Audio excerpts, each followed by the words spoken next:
Hey, 12th graders, it is September 16th. It is Wednesday. This is your attendance question today. What's something about you I would never guess? Today's agenda, I'm going to be going over the ECT Daily Tip. Yesterday, I think I forgot it. I said I would do it and then forgot about it.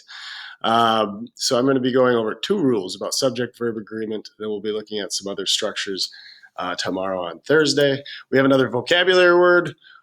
We have a quick write activity that's going to help prepare us for delving into research. Yesterday, I kind of said this is a turning point where we're going to be looking at moving into research and the ideas and issues that we stand for and start looking at professional sources on how to back up our ideas and delve into deep learning about these topics and issues that we care about that are impacting our world and our communities and our society and ourselves. So to do that, we're going to do what's called a KWL, know, want to know, and learned. So what do I know about these issues that you're going to be brainstorming in this quick write? What do I want to know about issues that I find interesting? And then lastly, we're going to be doing some casual research or quick search using Google, Yahoo, whatever search engines you use. This is not professional research. It's not something you would do for an essay or professional writing sample. But sometimes we just want to know quick information. We can look it up. It's not information that we typically pass on, especially through writing and statements of for example, research writing.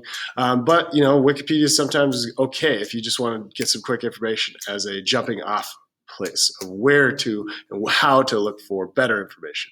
So we're going to do some quick research here today, and I'll explain how to do that. We have some tip from the 10th grade for writing. They did some writing samples because we're going to write another paragraph continuing to do citations on today's issues, the ones that you brainstormed today.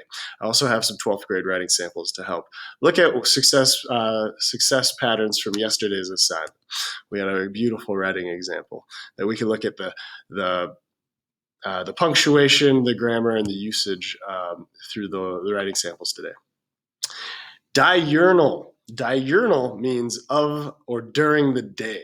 So you could say bats typically don't have diurnal eating habits. They're usually tucked away in their caves. So diurnal means of or during the day.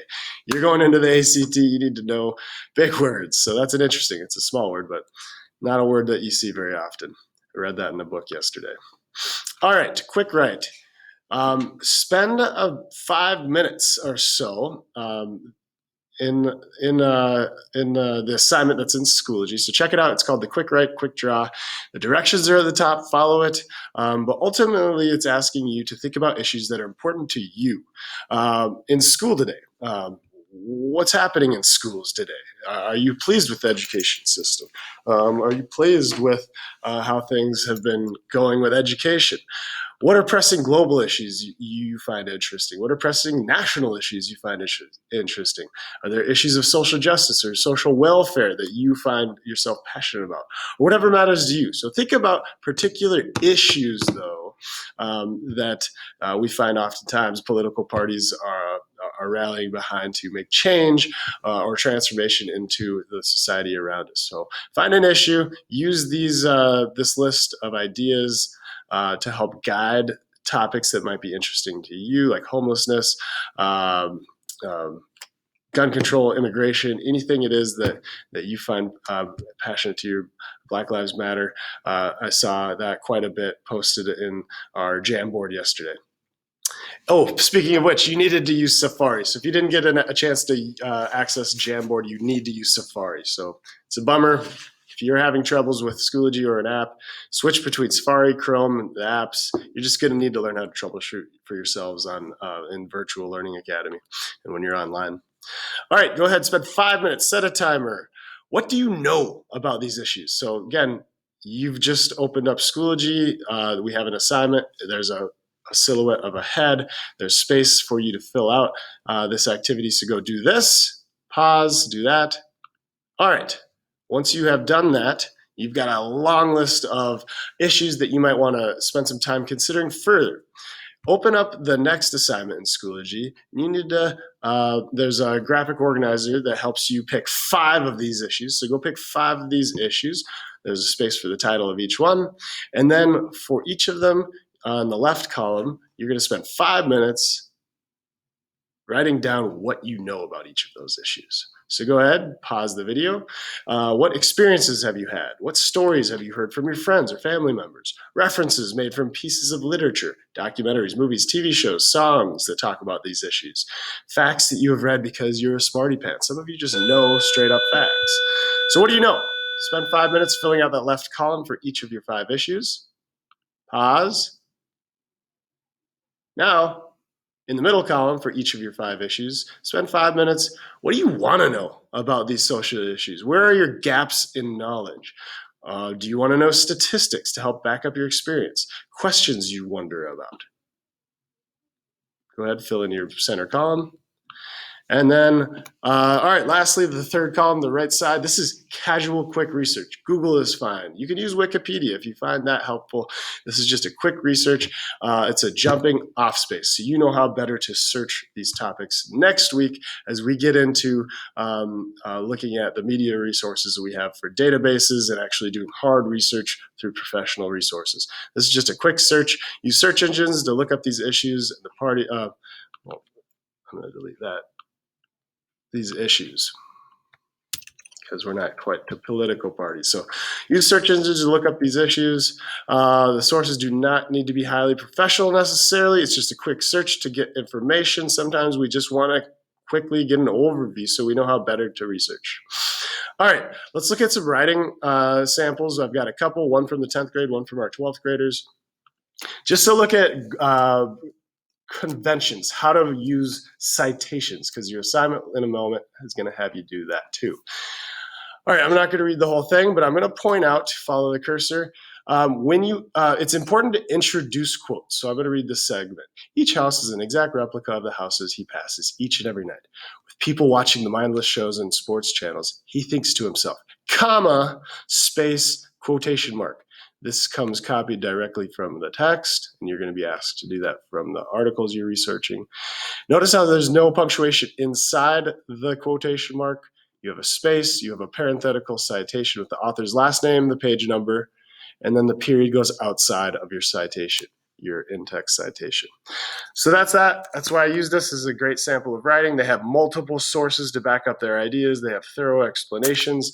You're going to be asked to do the same things. All right, your assignment now, you're going to write a paragraph. We're going to look at a student sample from yesterday's paragraph here in a second too, about, again, how to correctly use parenthetical citations and how to thoroughly back up our statements.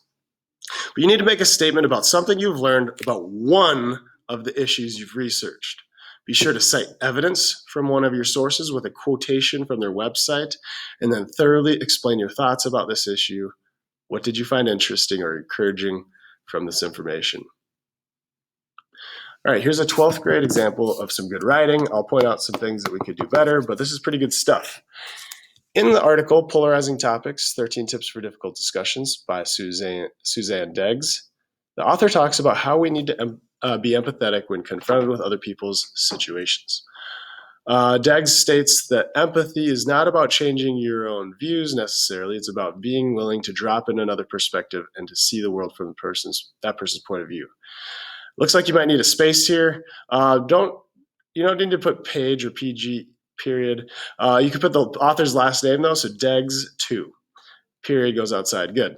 This basically means that you don't have to change the way you see the world for someone else. You just need to change where you see the world from. That's good. That's really smart thinking. In other words, the cliche, put yourself in someone else's shoes, fits perfectly here. You need to try and understand what they're going through and how that has shaped their perspectives of the world around them.